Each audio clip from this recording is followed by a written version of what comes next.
Welcome to Unit 2 Psychological Models of Abnormality, session number 18. In this session, let us continue our discussion about in the field of cognitive behavioral model of abnormality, learning objectives to understand the concepts of cognitive appraisal, cognitive vulnerability, self efficacy, and information processing. Session outcomes: comprehension of the conceptual frameworks of cognitive appraisal, cognitive vulnerability, self efficacy, and information processing. Let's start our discussion about the various conceptual frameworks in the cognitive behavioral model of abnormality. Let's start our discussion about cognitive appraisal. When a stimulus is presented and when we give a response to the same, what happens between the presentation of the stimulus and we responding to it is cognitive appraisal. Cognitive appraisal is the ability to evaluate and understand the stimulus in the light of our own thoughts, beliefs, and expectations. The reason for individual differences in responses is because of differences in cognitive appraisal. Each person will try to understand a given stimulus or situation in their own way, and that is the reason why they will try to respond differently to the same situation. Next slide. Cognitive appraisal is also important in the field of cognitive psychology. They try to understand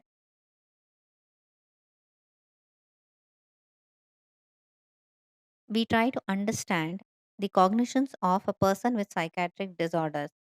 It is stated that patients who have psychiatric illness will have exaggerated sense of thoughts, beliefs, and feelings when compared to a person without any disorder.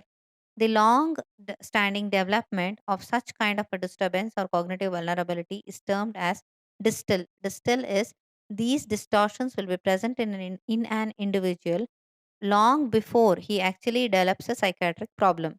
There is another version saying that it is proximal, meaning whatever psychiatric disturbance is developed, it is because of the ongoing stream of thoughts. Next slide. It is also stated that some individuals will have higher degree of resilience, and that is the reason why even if there are major stressful events, they will remain psychiatrically healthy and fine. But there are certain other individuals who are highly susceptible, and hence, even minor life events may result or may cause psychological disturbances. It is also stated very clearly that stress alone will not be the only precipitating cause for any given psychological disorder. So cognitive psychologists believe that faulty thinking along with stress could be the main cause for psychological disturbances. Cognitive vulnerability is another important concept in cognitive behavioral model. Cognitive vulnerability tries to derive a causal link between formative early childhood learning experiences and the cognitive vulnerability factor. Albert Bandura stated that there are two kinds of expectancies or expectations. One is outcome expectancy, and the second one is self efficacy expectancy. Outcome expectancy means an expectation or a belief that a particular behavior will lead to a specific outcome. Self efficacy expectancy would mean a belief in oneself or oneself will be able to execute a given behavior successfully. This is the self efficacy expectancy. Next slide. Self efficacy is the chief determinant of our coping behavior. Higher the self efficacy, higher will be the level of coping. Whenever there is a crisis situation, self efficacy will help us to cope with the same. It is influenced by performance feedback from the past experience. A woman, for example, who is scared of flying or taking a flight, may convince herself by stating that yes, though I have to fly, it will help me to reach a job interview in time. Let's now move on to the next concept in cognitive psychology, which is information processing. Information processing refers to the way in which we take in, store, interpret, and use given information. and this differs from one individual to another. In information processing, we talk of automatic processing and controlled processing. Automatic processing is something that happens automatically without our awareness. Controlled is wherein we do it very consciously. We also distinguish between implicit processes and explicit processes in cognitive cognitions. Implicit cognitions or processes are those processes which take place without our awareness. It will be indicated in our behavior, though we are not consciously aware of the same. Next important thing in information processing is with regard to attention. As we all very well know about one thing, that whenever we feel something is important, we pay attention to that. Whatever we consider as important, we pay attention to that, and all other things are screened out. This is attentional bias in thinking. Attentional bias will definitely have an impact on our behavior.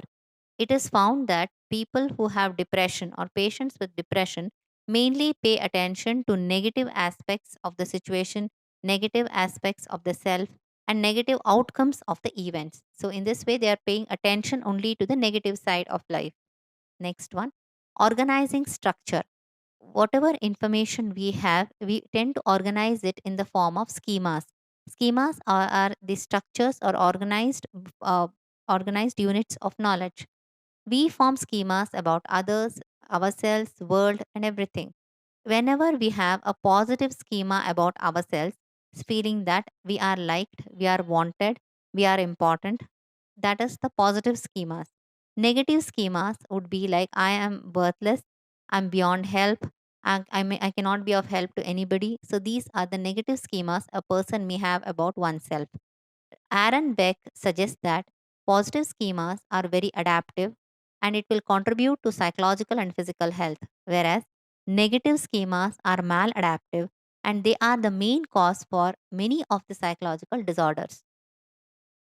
To summarize, in this session, we have discussed certain conceptual frameworks in cognitive behavioral model, namely, first thing we discussed was cognitive appraisal, how we try to understand a given stimulus in the light of our own thoughts, beliefs, and expectations, and then give a reaction or response.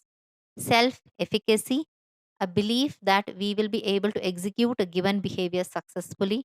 We also discussed about cognitive vulnerability, wherein it is determined by early formal childhood learning experience. Lastly, we discussed about information processing, role of attention biases, as well as organizing structures in abnormality. Thank you.